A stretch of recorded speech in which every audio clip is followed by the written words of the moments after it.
One ambitious black woman, one arrogant billionaire, and a handshake he refused. What started as a public humiliation became a moment that would completely flip the game. The grand ballroom gleamed beneath crystal chandeliers, the air thick with perfume, ambition, and the low hum of wealth. It was the kind of afternoon where deals were made with smiles that didn't reach the eyes. Cameras flashed as billionaires and CEOs exchanged rehearsed laughter.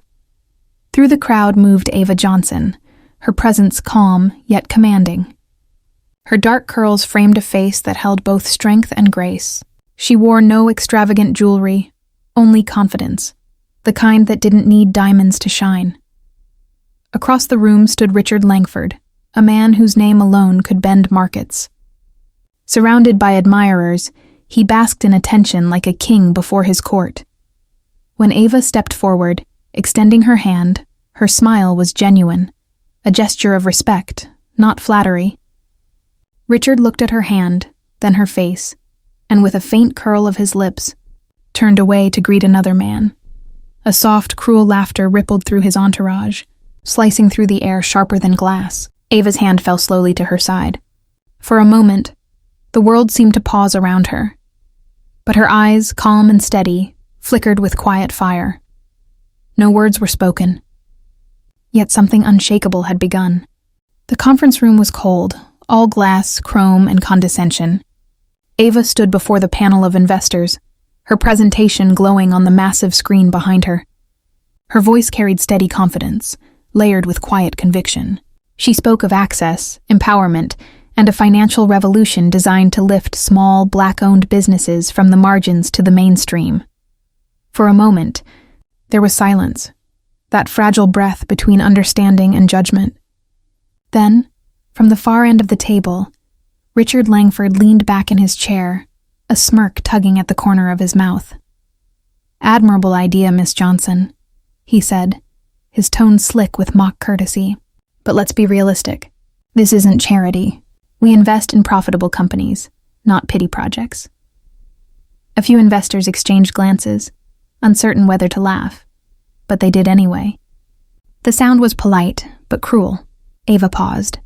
She could feel the heat rising in her chest, the sting of every door ever closed on people who looked like her. Yet she didn't flinch. She gathered her notes, offered a calm smile, and said softly, "Thank you for your time."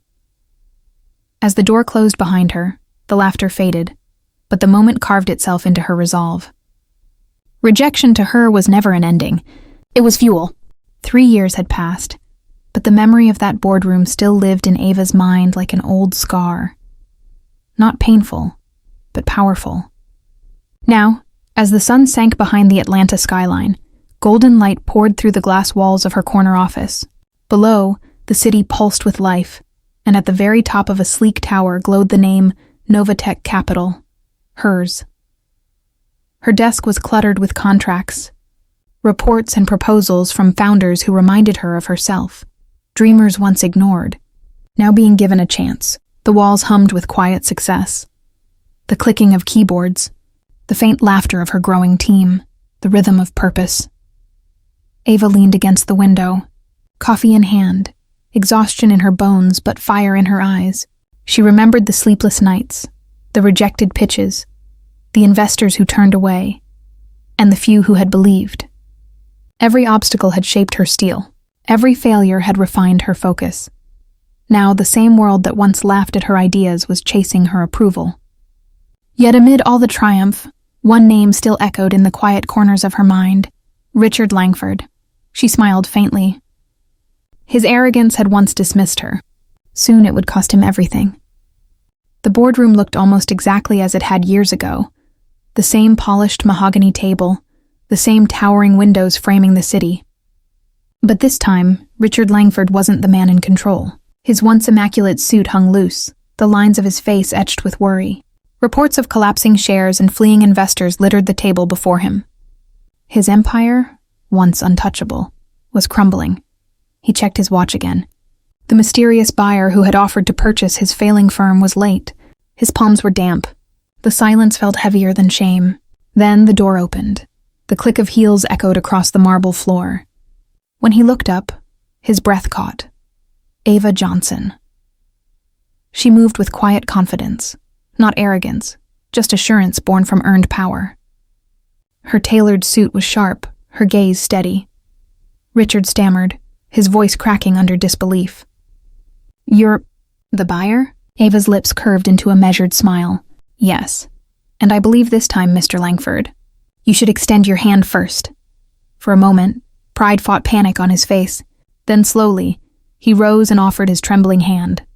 Ava took it, firm, professional, unflinching. The same gesture he once refused now sealed his surrender. The deal was done. The ink on the contract shimmered faintly under the soft light of the boardroom. Richard sat in silence, staring at the signature that now marked the end of his reign, and the beginning of hers. Ava stood, composed as ever, gathering her folder with deliberate grace. There was no trace of triumph in her face, only quiet closure. As she stepped into the hallway, her assistant Maya hurried beside her, eyes wide with admiration. "Will you keep him on as CEO?" she asked softly. Ava paused for a moment, glancing back at the closed door where Richard still sat, defeated and small. Then she turned forward and said evenly, "No, but I'll keep the staff.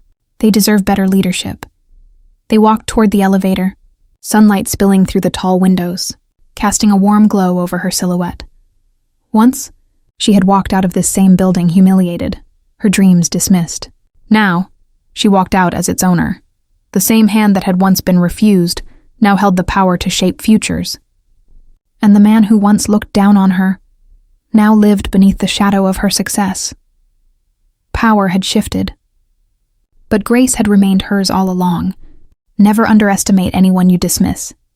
The hands you refuse to shake today might be the ones that decide your fate tomorrow.